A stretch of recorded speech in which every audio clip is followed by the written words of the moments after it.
Let's have a quick discussion about Olympias, the mother of Alexander, the wife of Philip II, Princess of Molosia, and the queens of the Macedon.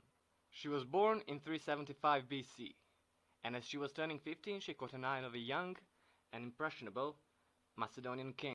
By the time Philip was 25, he married Olympias, a 17-year-old girl, and soon he realized that the conquest of Greece was nothing compared to controlling her. She was rather feared on the Macedon court, not just because of her beauty and intellect, but she was also a high priestess of Dionysus, and a cult that worshipped snakes. Many even thought of her as a witch casting spells, and that's why they stayed out of her way, and no wonder she had so much influence over young Alexander. She made Alexander believe that he was son of Zeus, and these might be the roots of his megalomania that caused his conquest. Many people believe her to be a driving force behind Philip's assassination, for at the time she was only one of the wives of the Philip, and she wanted to make throne be secured for her son Alexander. And as soon as Alexander ascended the throne, he started his conquest of Persia.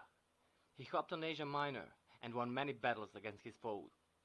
While Alexander was away, she played a major role on local diplomacy. She made sure that her son was not overthrown while on a conquest. But due to distance, their relationship soured, as Alexander was slowly driven to his madness and alcoholism.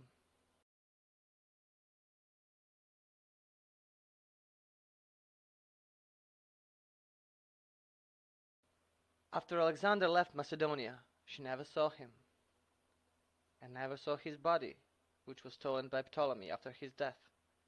And as soon as Alexander died, his empire was divided by Diadochus, his generals, and Olympias was also took part in it, until she was killed in Pydna by Cassander in 317 BC.